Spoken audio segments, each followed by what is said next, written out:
And His Will Ministries International presents Midweek Message. Well, family, I want to start out. I watched a video of Snoop Dogg's daughter and how she wanted to take her life and how she didn't feel beautiful, how she didn't feel worth, and everybody, all us commoners on the internet, folks were like, oh, you got all that money. How can you be unhappy? You have all that money. Well, she grew up in a household where she was the darkest person in her family. So she kind of stuck out in her family. And so she's like, why couldn't I be light-skinned like my brothers? And I wanted her to know that it's not so much her skin color. Her brothers are black males and they're athletes. So because they're black males, there's an extra layer of love that gets put around them because of what they have to face in this world.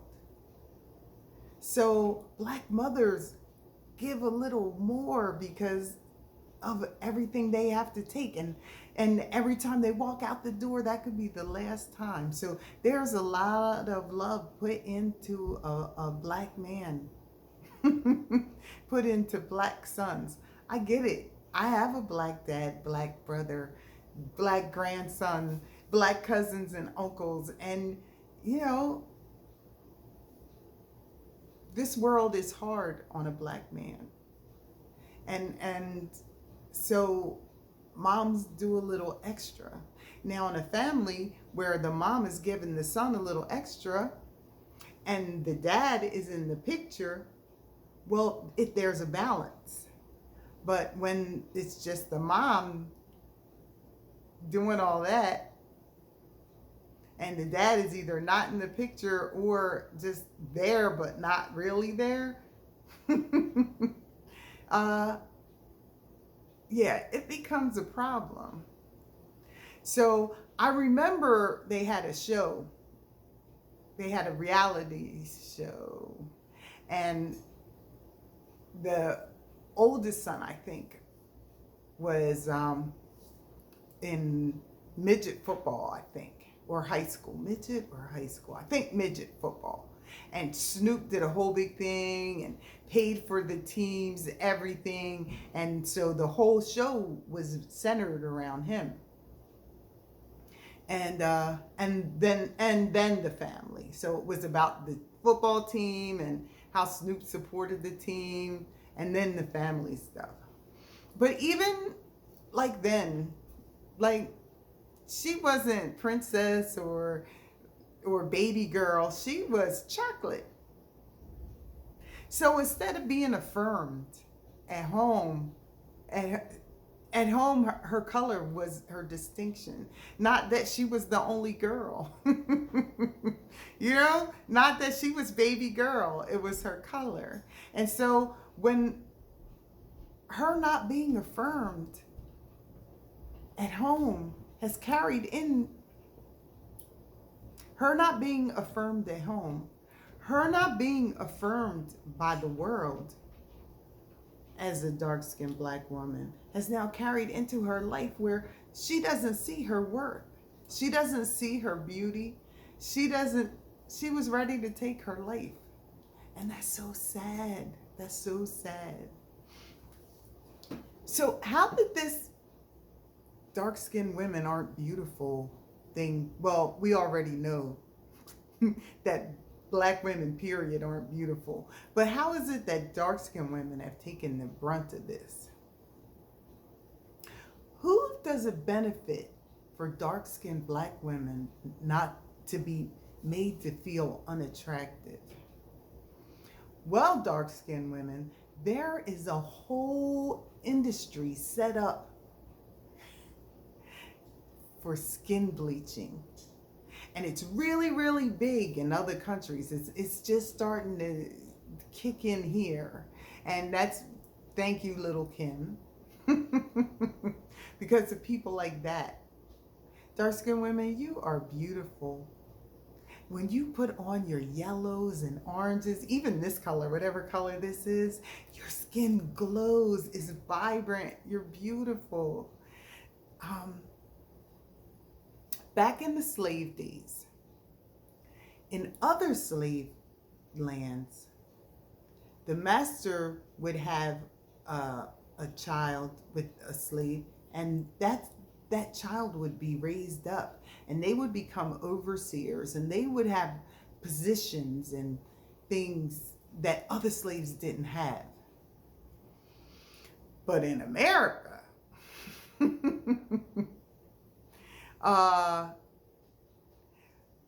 Thomas Jefferson and Sally Hemings was not a love story. And her children were, how were her children treated? Like everybody else. And here's the thing, even if you were given any kind of position or title or whatever, you still had the rest of your family out there. You still had the rest of your family in the field or in the house or wherever. So even if you did get, like, you still had your whole family. And so that buffer class didn't really happen here, except for maybe in like Louisiana, like New Orleans, where they had quadroons and octoroons. Guess what? When when the French left, or that didn't matter. Those British didn't care. You was a slave, you was black, and you was a slave. So understand that there was no benefit. Everybody was a slave. There was no, we were pretty much treated the same. Maybe you got to be in the house, which I think would be scarier because you're even closer to the enemy. So maybe that, but besides that, you're still a slave. Like, it didn't change your situation. It didn't change. It didn't take the chains off of you. So, so that light skin, dark skin thing in America, I don't remember it being a thing growing up. It was like Black Power, and we were all out there. Well, I wasn't out there, I was a kid, but it was beautiful. And we all had our afros, and just, it was beautiful. Somehow that's changed now. Somehow there's this big difference. Dark skinned women, we are on the outsides of the bell curve. Light skinned women and dark skinned women, we're on the outside. So it's easy to target us. We're targets because we're on the fringes. Everybody else is some kind of caramely tan, light mocha. Everybody else is within this part of the curve. We're on the edges. We can't allow other nations of people, whether they look like us or not, we can't allow other nations of people to dictate our standards of beauty. We can't allow other nations of people to profit off of our self-hate. So that brings me to the next one. Hair. Who told us our hair wasn't beautiful? When did our afros stop being beautiful? When did our cornrows and knots, and when did they become not beautiful? What would happen if every Black woman in America decided natural hair is beautiful, that their hair is beautiful? You see, there's a whole industry set up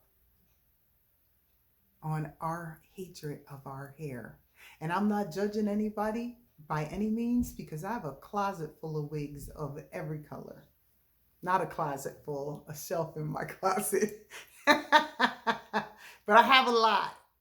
We're going on, let's say, upwards of 50. So I am not able to judge because I am guilty. But what happens if we reject that notion? Ladies, I want to hip you to some game. In India, the women, the Hindu women offer cut their hair bald and offer it to their god. So that human hair that you're wearing is an offering to a foreign god. God hates idol worship. God hates idol worship. And I know he hates anything that was offered in submission to another God. So, yeah, I don't think God's real pleased with us with this hair thing either. um, I think that's all I wanted to say. I think that's all I wanted to do. What would happen if every Black woman in America said, I am beautiful just the way I am, my skin is beautiful just the way it is, my hair is beautiful just the way it is, and we don't need your stuff? Oh, that's my Cornish hen. Well, join us again next time when In His Will Ministries International presents Midweek Message. Until then, bye.